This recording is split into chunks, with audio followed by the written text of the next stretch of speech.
அக்கா, விளாத்திக்குளம் எம்எல்ஏ மீது எடுக்கப்பட்ட நடவடிக்கை சரியா தவறா? சரிதாங்க. அது நாங்க தேர்ந்தெடுத்த முதலமைச்சர் அவரு.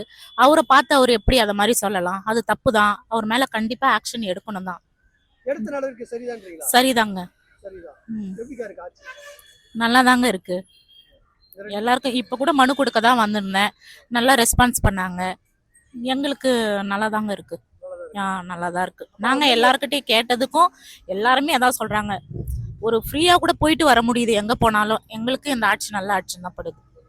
அப்ப அவர் மீது எடுக்கப்பட்ட நடவடிக்கை சரிதான். சரிதாங்க. கைது சரிதான். கைது சரிதாங்க. நன்றிக்கா. ஒரு முதலமைச்சரையே இப்படி முதுகெலும்பு ஒடிக்கிறோன்னு சொல்லும் போது அப்ப சாதாரண எளிய மக்கள் எங்களை மாதிரி இருக்கிறவங்க எல்லாம் என்ன சொல்லுவாங்க?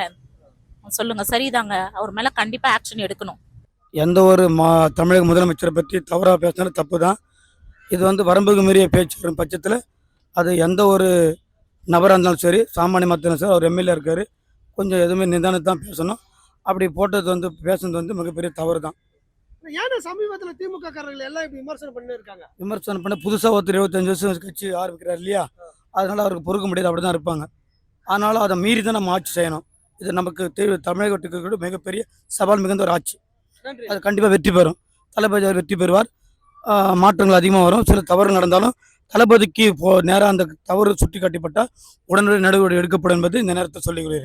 அதை தான் உழைச்சி ஓட்டு போட்டிருக்கோம். கண்டிப்பாக யார் தப்பு பண்ணாலும், கையூட்டணும், லஞ்சம் வாங்கணும், அது எம்எல்ஏ இருந்தாலும் சரி, அமைச்சரும் சரி, அவர் தகவல் தெரிஞ்சதுன்னா கண்டிப்பாக நடவடிக்கை எடுப்பார். தயவுசெய்து அப்படிப்பட்ட தவறு எந்த எம்எல்ஏ யாராக இருந்தாலும் சரி, கண்டிப்பாக என் தளபதி நடவடிக்கை எடுப்பார். அதில் எந்த மாற்றமும் இல்லை. நன்றி. இப்படிக்கு தமிழரசன் வழக்கறிஞர், திருவள்ளூர் உயர்நீதிமன்ற நீதிமன்றம். ஓகே, நானும் ஜிபி போட்டேன், வரல. அந்த அதிர்ச்சி தான் மனு கொடுத்து போயிருக்கிறேன். இந்த பேட்டி மூலமாக எனக்கு ஜிபி கிடைக்குமா தெரியல. நான் மாண்புமிகு நிர்மல்குமார் அமைச்சரை கேட்டிருக்கேன். நான் கட்சிக்காக உழைச்சிருக்கிறேன். என் தம்பி ஒன்றியத்தில் இருக்கார். எம்எல்ஏ கிட்ட போட்டேன், வரல. அந்த அதிர்ச்சியில் போயிருக்கிறேன். ஆனால் தளபதி இந்த நியூஸ் போனால் சத்தியமாக எனக்கு ஜிபி கிடைக்கும். அதில் எந்த மாற்றமும் இல்லை. நீங்கள் இந்த நியூஸ் போடுங்க. எனக்கு திருவள்ளூர் நீதிமன்றம் உங்கள் மூலிமா எனக்கு தளபதியால் எனக்கு ஒரு நல்ல இந்த ஆட்சியில் ஒரு அரசு பணி செய்யணும். நான் தாழ்த்தப்பட்ட சேர்ந்தவன். எனக்கு 8 கனி இதுக்கு 2 பெண் குழந்தைகள். இது எனக்கு ஜிபி கிடைச்சா தளபதி ஆட்சி மூலம் நான் அழையாத உழைப்பேன், லஞ்சம் வாங்க மாட்டேன் என்பது என்னால் ஆணைத்தரமாக சொல்லிக்கிறேன். தளபதி வாழ்க, தமிழக வெற்றி கழகம் வாழ்க. இது அதான் சார், கவர்மெண்ட்டுங்கிறது மாறி மாறி வரும் சார். எதிர்கட்சியில் இருப்பாங்க, ஆட்சியில் இருப்பாங்க, வரும். ஆனால் யாருமே மற்றவங்களை துன்படுத்துகிற மாதிரி அப்படின்னா ஒரு மனசை வேதனைப்படுற மாதிரியும் மற்றவங்க முக சுளிக்கிற மாதிரி யாருமே பேசிடக்கூடாது. ஏன்னா இவங்க பேசுறது கொஞ்சம் அநாகரிகமாக மக்களுக்கு தெரியுது. யாரையுமே பேசக்கூடாது. ரூலிங் அப்படின்னு ஆட்சியில் இருக்கிறவங்களும் எதிர்கட்சிகளாக இருந்தாலும் மரியாதையை நடத்திக்கணும், நாகரிகமாக நடத்திக்கணும். அதே மாதிரி எதிர்கட்சிகளும் அதே மாதிரி தான் நடைமுறைப்படுத்திக்கணும். நம்மளுடைய கோரிக்கையில் என்ன வேணாலும் வச்சுக்கலாம், என்ன வேணாலும் பேசிக்கலாம். அதுக்குண்டான இடங்கள் இருக்குது, சட்டசபை இருக்குது. அதே மாதிரி என்ன வேணாலும் பேசுறதுக்கு உண்டான அதிகாரம் மக்களுக்கு உரிமை இருக்குது. ஆனால் அதுக்கு ஒரு வரம்பு அப்படின்னு ஒரு எதுக்குமே ஒரு எல்லை இருக்குது. எல்லை மீறி யாருமே யாரையும் விமர்சனங்கள் பண்ணக்கூடாது. ஏன்னா நம்ம நாகரிகமான காலம் இது. இன்னைக்கு எல்லாமே எஜுகேஷன் மக்கள் எல்லாம் விழிப்புணர்வோட பார்த்துட்டு இருக்கக்கூடிய ஒரு இது. ஏன்னா எல்லாருடைய மனசுலையும் இது ஒரு வேதனையாக. ஏன்னா ஒரு முதலமைச்சரை போய் நம்ம ஓட்டு போட்டவங்களுக்கும் போடாதவங்களுக்கும் அவங்க முதலமைச்சர்.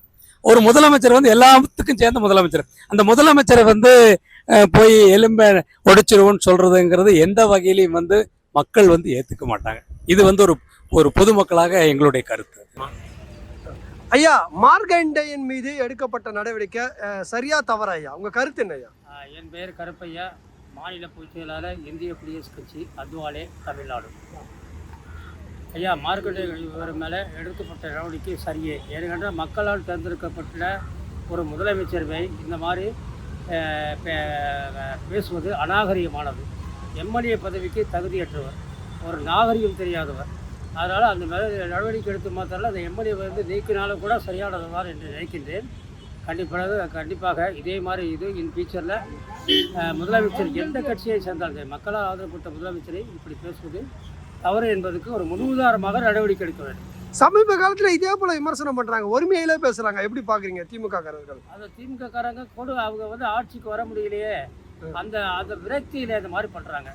அவர்கள் மக்களால் தேர்ந்தெடுக்கப்பட்டவங்க விரும்ப தாராளமாக வந்தோம்னு நினைக்கிறாங்க. அதிக ஓட்டு வித்தியாசத்தில் மக்களால் தேர்ந்தெடுக்கப்பட்ட வந்தவங்க அந்த மரியாதை இல்லாமல் அவங்க வாட்டுக்கு அந்த விரக்தியில் நம்ம இத்தனை வருஷமாக ஆண்டுட்டோமே, இனிமேல் நம்மளுக்கு ஒன்றுமில்லாமல் போயிருமே அப்படிங்கிற விரக்தியில் அவங்க இது பண்ணுறாங்க. அது மக்கள் திருப்பி அவங்க ஏற்றுக்கிட்டா தான் அவர்களுக்கு இனிமேல் அரசியல், அப்படி இல்லைன்னா அரசியல் இல்லை, அரசியல் தூக்கி எடுக்கப்படுவார். நன்றி ஐயா. ஓகே. விளாத்திக்குளம் எம்எல்ஏ, திமுக எம்எல்ஏ மீது எடுக்கப்பட்ட நடவடிக்கை, இந்த அரசால் எடுக்கப்பட்ட நடவடிக்கை சரியானது. ஒரு மாண்புமிகு முதலமைச்சர் அவர்களை அவதூறாக பேசுபவர் ஒரு பொதுமக்களோ ஒரு பொதுஜனமோ அல்ல, ஒரு சட்டமன்ற உறுப்பினர், மக்களால் தேர்ந்தெடுக்கப்பட்ட ஒரு சட்டமன்ற உறுப்பினர். இவ்வாறு பேசுவது அவருடைய பதவிக்கு அழகல்ல. மக்களால் தேர்ந்தெடுக்கப்பட்ட ஒரு சட்டமன்ற உறுப்பினர் தன் பிரச்சனைகளை சட்டசபையில் பேச வேண்டும் ஒழிய ஒரு ஒருமையிலும் ஒரு முதலமைச்சரை பற்றி அவதூறாக பேசக்கூடிய எந்தவித தார்மீக பொறுப்பும் ஒரு சட்டமன்ற உறுப்பினருக்கு இல்லை. இவர் ஒரு முதல்வர் அவர்களை, தளபதி அவர்களை இந்த நாட்டிற்காக மக்கள் பெருவாரியான மக்கள் வாக்களித்து இன்று வெற்றி பெற்று இன்று முதலமைச்சராக மக்களால் விரும்பி ஏற்றுக்கொள்ளப்பட்ட முதல்வரை இவ்வாறு அந்த வார்த்தைகளை பிரயோஜனப்படுத்தியதை அவருக்கு கண்டிப்பாக ஒரு கடுமையான தண்டனை அளிக்க வேண்டும். சரிங்க, ஒரு முதலமைச்சர் அப்படி பேசுனது தப்பு, ரொம்ப ரொம்ப தப்பு. அது என்ன பழக்கம் அது? ஒரு முதலமைச்சர் பேச வேண்டியதா இல்லையா? சாதாரண ஒரு மனிதன் கூட பேசக்கூடாது, ஒரு முதல்வரை பேசலாம்? அந்த மாதிரி ரொம்ப கண்டிக்கத்தக்கதுங்க. அது இன்னும் அவ்வளோ ரிமாண்ட் பண்ணி வெளியிலே அனுப்பக்கூடாது. நன்றி. பொதுவா இப்ப திமுக காரர்கள் எல்லாமே இப்படி ஒருமையில பேசுறாங்களா? அது எதனால நினைக்கிறீங்க? எதனால இப்படி ராசா பேசுறாரு? காழ்ப்புணர்ச்சிங்க, காழ்ப்புணர்ச்சி. திடீர்னு வந்துட்டாங்கல்ல ஆட்சிக்கு, இவங்க வருவாங்கன்னு நினைச்சாங்க, வரல, முடியல, வந்துட்டாங்கல்ல, அதனால அப்படிதான் இருக்கும். இது இன்னும் 10-15 வருஷத்துக்கு இந்த பேச்சு பேசினே இருக்க வேண்டியதான், காலத்துக்கும் பேச வேண்டியதான். 15 வருஷத்துக்கு இதுதான் முதல்வர், இதே கூட்டணி தான், காங்கிரஸோட கூட்டணி தான். கண்டிப்பா 15 வருஷம் இவங்க தான் இருப்பாங்க, 10-15 வருஷத்துக்கு இவங்க தான். ரைட்டு, அசைக்கவும் முடியாது. விஜய எடுக்கப்பட்ட நடவடிக்கை சரிதான். அவர் ஒரு எம்எல்ஏ சட்டமன்ற உறுப்பினர் இருந்துக்கிட்டு முதலமைச்சரை எலும்பை உடைப்பேன், விழா எலும்பை உடைப்பேன் சொல்றது தவறு தானே. அதனால எடுக்கப்பட்ட நடவடிக்கை சரிதான். இதே போல திமுக இதே போல எல்லாரும் ஒருமையிலே பேசுறாங்க. அது எதனால நினைக்கிறீங்க? முதலமைச்சரை ராசா பேசியிருக்காரு, அனிதா ராதாகிருஷ்ணனோட பேசுனாங்க, எல்லாமே இதே போல ஒருமையிலே பேசுனாங்க. அது எப்படி பாக்குறீங்க? அது தவறு தான், யார் பேசினாலும் தவறு தான். அனிதா ராதாகிருஷ்ணன் அதை அனுபவிச்சார்ல. நேற்று அந்த போராட்டத்திலையும் அனிதா ராதாகிருஷ்ணன் ஓடிட்டார்ல, ஆஸ்பத்திரி போகிறேன்னு போயிட்டார்ல. பயம் இருக்குல்ல, பிறகு ஏன் பேசணும்? கரெக்ட் தானே. எடுத்த நடவடிக்கை சரின்றீங்க? சரிதான், சரிதான். நன்றி. அது சரிதாங்க. எப்பவுமே ஒரு சீஃப் மினிஸ்டரை திட்டிகிட்டே இருந்தாங்கன்னு வைங்களாம், அது தவறான விஷயம். அது பேசக்கூடிய வார்த்தைகள் இருக்கு. எப்பவும் வெட்டிடுவோம், குத்திடுவோங்க மாதிரியும், கையை உடைச்சிரும், அந்த மாதிரியெல்லாம். ஜனநாயக நாடு, ஜனநாயகத்தில் என்ன வேணாலும் பேசலாம். ஆனால் அதுக்காக ஒரு கொலை முயற்சி மாதிரி பேசக்கூடிய வார்த்தைகள் தண்டிக்கக்கூடிய ஒரு விஷயம், கண்டனத்துக்குரிய விஷயம். இதை நாங்கள் தமிழக ஜனதாதளத்தின் கட்சி சார்பாக வன்மையாக கண்டிக்கிறோம். ஆனா இப்ப திமுக காரர்கள் எல்லாமே இதை போல ஒருமையில பேசிட்டு வர்றாங்க. இது காரணம் என்ன நினைக்கிறீங்க? சார், அது அவங்க ரத்தத்துல ஊர்னது சார், அவங்கள திருத்தவே முடியாது சார். இதான் உண்மை. நிச்சயமா மாற்று கருத்தே கிடையாது. எத்தனை வருஷத்துக்கு முதலமைச்சரா இருப்பாரு நீ? யாரு? விஜய் சாரா? நிரந்தர முதல்வர் அவர் தான். மீண்டும் ஒரு எம்ஜிஆர், மீண்டும் ஒரு காமராஜராக வந்திருக்கார். நிச்சயமாக கரெக்டாக தான் நடவடிக்கை எடுத்திருக்காங்க. அதாவது மக்களுக்கு பாதிப்பு வரும்போதோ, ஒருத்தருக்கு ப்ராப்ளம் வரும்போதோ நம்ம கருத்தை பரிமாணம் பண்ணணும், கேட்கணும், நம்ம கோரிக்கை. அது இந்த இப்போ டிவி கட்சியாக இருந்தாலும் எந்த கட்சியாக இருந்தாலும் மனிதர்கள் ஜனநாயக நாடு, நம்ம கருத்தை பதிவு பண்ணணும். அதுக்காக வல்கரா அராஜகமாக வெட்டுவேன், குத்துவேன், எலும்பு உடைப்பேங்கிறது அது ஏற்புடையதல்ல. இன்றைக்கு விஜய் சாரை பேசினாங்க, நாளைக்கு இன்னொரு நாள் ஸ்டாலின் சார் கூட வரலாம். அவரும் பேசினா அவங்க கேட்டு சும்மா இருப்பாங்களா? இல்லை எடப்பாடி ஐயா வந்தாங்கன்னா அவரை எலும்பு பிடிச்சிருன்னு சொன்னால் மற்றவங்க சும்மா இருப்பாங்களா? அப்படி பேசக்கூடாது. ஒரு முதல்வர், அவருக்கு 1000 ப்ராப்ளங்கள் இருக்கும், எல்லாரும் கருத்துக்கள் கொண்டு போவாங்க. அது எது நல்லது கெட்டதுன்னு அவர் டிசைட் பண்ணி அதை முடிவெடுப்பார். அதுக்கு நம்ம மக்களுக்கு நல்லது நடக்கக்கூடிய அளவுக்கு இப்போ உள்ள டிவிக்கு அரசு கரெக்டாக செயல்படுத்திட்டு இருக்கு. இதில் அராஜகம் பண்ணுறதுல இதே கிடையாது, அது பண்ணக்கூடாது, அது தப்பும். அவர் கைது பண்ணது சரிதான்றீங்களா? சரிதான், சரிதான். ஆமாம். ஒரு இதில் என்ன அதிகாரம் இருக்குங்க கேட்க? இதில் என்ன அதிகாரம் இருக்குது? அவர் என்ன சொல்கிறாரு? நான் பேசுகிறத கேட்க மாட்டேங்காங்க, பேசுங்கன்னு சொல்கிறாங்க, பேசாமல் வெளியே ஓடிடுறாங்க. நான் இப்போ இனிமேல் பேசணும்னா கதவை கூட்டிகிட்டு தானே பேசணும் போல், அப்போ தான் வெளியே ஓட முடியாது. அப்படி தானே அவர் சொன்னாங்க. தப்பான வார்த்தை இல்லையே. ஆனால் நான் எலும்பு முடிச்சிடுவேன், பூட்டி பாரு எலும்பு முடிச்சிடுவேன். அப்போல்லாம் நீங்கள் யார்? அதிமுக எம்எல்ஏ நீங்கள் யார்? அதிமுகவில் வந்தீங்க, கல்கோரியில் பயங்கர கொள்ளடிச்ச ஆள், பயங்கர கொள்ளக்கார ஆள் தான் நீங்கள் எல்லாம் பேசலாமா? உங்களை முதல்ல இந்த கல்கோரி விசாரணை எடுக்கணும். நீங்கள் எவ்வளோ ஊழல் செஞ்சீங்க எடுத்தா, நீங்கள் யார் இதுக்கு முன்னாடி எப்படி இருந்தீங்க எல்லாம் எடுத்து அவங்க வண்டவாளம் தண்டவாளத்துக்கு ஏறும். முதல்ல அதை செய்யணும் தமிழ்நாடு முதல்வர். கண்டிப்பாக அதை செய்யுங்க. நாங்கள் பொதுமக்கள் சார்பாக கேட்டுக்கிறோம். மானங்கெட்ட முதலமைச்சர்ன்றாரு. ஆமாம், அவர் தான் மானங்கெட்டவர். அவர் தான் மானங்கெட்டவர். ரூபாய் இல்லாமல் ஜெயிக்க சொல்லுங்க பார்ப்போம். எலெக்ஷனுக்கு பல ஆயிரம் கோடி காலி பண்ணுறாரு. எலெக்ஷனுக்கு 5000 10,000 இல்லைன்னா ₹1 எங்களை அந்த ஈவிகே கட்சி மாதிரி ₹1 இல்லாமல் அவரை ஜெயிக்க சொல்லுங்க பார்ப்போம். அப்படின்னா உங்கள் திறமைசாலி நான் ஒத்துக்கிறேன். உங்களை வெயிக்கு நீங்கள் பண்ணதுக்கு வேதனை. உங்கள் பையன் ஏதோ வந்து பேசுகிறாப்புல, எனக்கு தெரிஞ்சு பையன் ஏதோ சந்தோஷம் தான் இருக்கான். ஆனால் ஏதோ வெளியே அவங்க வீட்டில் இருந்து அவங்க அம்மா ஏதோ சொல்லியிருப்பாங்கன்னு நினைக்கிறேன். அந்த பையன் பேச்சிலே பாருங்கள், அவங்க அப்பா போனதில் அவ்வளோ சந்தோஷப்படுறான். அப்போ அவர் எவ்வளோ பெரிய ஊழல்வாதின்னு புரிஞ்சுக்கிறேன். தேங்க்யூ. நன்றி. என் கருத்தா தப்பு, அவர் பேசுறது தப்பு. எப்படி எங்க சாரு எப்படி சொல்ல எலும்பு உடைக்கிறேன்னு?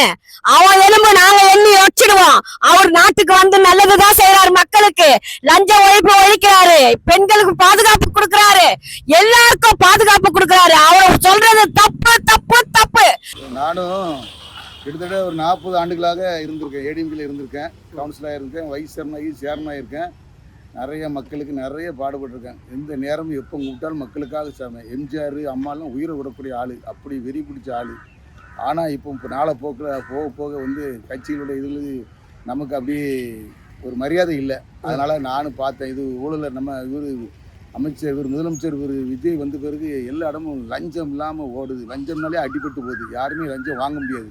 அந்த சூழ்நிலை இருக்காங்க. யானும் இது வரைக்கும் 40 வருஷம் இருந்திருக்கேன். எல்லா மக்களுக்கும் உதவி பண்ணியிருக்கேன். 108 பேருக்கு அப்பாவின்னு போட்டிருக்கேன். யார்ட்டையும் ₹1 வாங்க கிடையாது. அதனால் இந்த ஆட்சி ரொம்ப பிடிக்குது. அதனால் இனி வந்து ஒரு என்னை பார்க்குறவங்களாம் இனி கட்சியில் வாவான்னு ஒரு வருஷமானு கூப்பிட்டு இருந்தாங்க. நானும் சரி இந்த நமக்கு அதிமுக ஒரு சேர்மனில் உட்காந்துருந்தேன்னு சொல்லி தான் அப்படி இது வரைக்கும் இழுத்தடிச்சுக்கிட்டு இருந்தேன். இப்போ பார்த்தேன் இவங்க ஒவ்வொருத்தரோட போக்கு சரியில்லைனால தான் நான் வந்து இப்போ நல்ல ஆட்சினால விஜய் அவர் முதலமைச்சர் தளபதி ஆட்சி நல்லா இருக்குது, எனக்கு ரொம்ப பிடிச்சிருக்கு. ஆனால் இன்றைக்கி கட்சியில் இன்றைக்கி தான் இணைஞ்சிருக்கேன். இன்றைக்கி அவர் அமைச்சர் மினிஸ்டர் செங்கோட்டையன் அவர்களையும் நேராக பார்த்து சேர்ந்தேன். எங்கள் லோக்கல் மினிஸ்டர் மீன்துறை அமைச்சர் அவர் ஸ்ரீநாத் அவர்களையும் பார்த்து பேசியிருக்கேன். அவர் என் கட்சியில் இணைஞ்சி வந்திருக்கேன். நம்ம பொதுச் செயலரை பார்க்க வெயிட் பண்ண அவரை பார்க்க முடியல. ஆமாம். ஆனால் இந்த கட்சி எனக்கு ரொம்ப காலமாக எனக்கு எல்லோரும் எங்களோட சொன்ன நண்பர்கள், எங்கள் திருமக்கள் எல்லாருமே கட்சி விட்டு போயிருன்னு என்னை 2 வருஷமாக என்னை சொல்லிட்டு இருக்காங்க. நான் தான் இவ்வளோ காலமாக போகாமல் இருந்தேன். இப்போ எனக்கு வந்து நல்ல ஆட்சி, இது மக்களுக்கு நல்லது செய்யணும். யாரும் யார்ட்டையும் ₹1 லஞ்சம் வாங்க மாட்டேன். இது காலமும் மக்கள்னு செத்துருக்கேன். இனி ஊருக்குள்ள மனோஜ்குமாரும் எல்லாரும் தெரியும். மனோஜ்னா யார்ட்டையும் எந்த பைசா எதுவும் எதிர்பார்த்தது கிடையாது. அதனால தான் இது ஊழல் இல்லாத ஆட்சி எனக்கு ரொம்ப பிடிச்சிருக்கு. அதனால் அவர் விஜய் அவர்களுக்கு நான் முதலமைச்சர் அவருக்கு ரொம்ப நல்ல கடுமையாக பாடுபட்டு இந்த மக்களுக்காக நானும் கட்சியிலேருந்து எல்லா மக்களும் முன்மாதிரி இருந்து எடுத்து காட்டுவேன். நன்றி ஐயா. நன்றி. சரியான நடவடிக்கை தான். ஒரு மாண்புமிகு முதலமைச்சர் மக்களால் தேர்ந்தெடுக்கப்பட்ட ஓட்டு போட்டு தேர்ந்தெடுக்கப்பட்ட முதலமைச்சரை கையை ஓடிப்பா, காலை ஓடிப்பா, எலும்பு ஓடிப்பான்னா இவர் எம்எல்ஏ வேணால் என்ன வேணால் பேச முடியுமா? இவர் பேசினா இவருக்கு சும்மா விடுவாரா? ஒரு தமிழக மக்கள் 60 ஆண்டுகள் இல்லாத ஒரு புரட்சி ஏற்பட்டு காசுக்கே ஓட்டுக்கே பணம் கொடுக்காத தேர்ந்தெடுக்கப்பட்ட ஒரு முதலமைச்சரை ஒரு எம்எல்ஏ இருந்து இவரே தரக்குறைவாக பேசினா மற்றவங்க யார் இப்போ இவரை தரக்குறைவாக பேசினா கம்மி இருப்பாங்களா? இதெல்லாம் வந்து தவறான நடவடிக்கை, கடுமையான நடவடிக்கை எடுக்கணும். அவர் மேலே எடுக்கணும். அந்த தூத்துக்குடியிலேருந்து ஒருத்தர் பேசுவார், அந்த அனிதா ராதாகிருஷ்ணன், அவர் மேலே நடவடிக்கை எடுக்கணும். இந்த மதுரையிலேருந்து ஒருத்தர் ஜெயக்குமார் ராசா இல்லை அதிமுக ஒரு எம்எல்ஏ ஒருத்தர் பேசுவார், அவர் மீது நடவடிக்கை எடுக்கணும். வாடா போடான்னா என்ன வீட்டில் என்ன மாடை மேய்ச்சிக்கிறாங்க? எல்லாம் மக்களால் பிரதி ஓட்டு போட்டு தேர்ந்தெடுக்கப்பட்டு முதலமைச்சர் ஆக்கி வச்சுக்கிறாங்க. இப்படிப்பட்ட ஒரு தரக்குறைவாக பேசுகிறாங்கன்னா இவனுக்கு 60 ஆண்டுகளாக இந்த 2 திராவிடமும் இப்படி தான் திறனானுவ. இப்போ சகிச்சுக்க முடியல. இது உண்மையில் வெளியே எடுத்தாராங்களா, அமைச்சர்களை கைது பண்ண லஞ்சத்தை வெளியெடுப்பு, அதனால் கண்டபடி எதை வேணாலும் பேசணும்னு நினச்சின்னு பேசினுக்கிறானுவ. அப்புறம் அவனை என்ன சொல்ல முடியும்? அவன் மரியாதை கொடுத்தா தான் நம்ம மரியாதை பேச முடியும். அவனுக்கு மரியாதை என்னன்னு தெரியாத அவன் எப்படி எம்எல்ஏ ஆனானே எனக்கே தெரியல. அப்போ சரின்றீங்க? கண்டிப்பாக சரி, கரெக்டாக நடவடிக்கை குண்டாசில் போடணும். நன்றிண்ணே.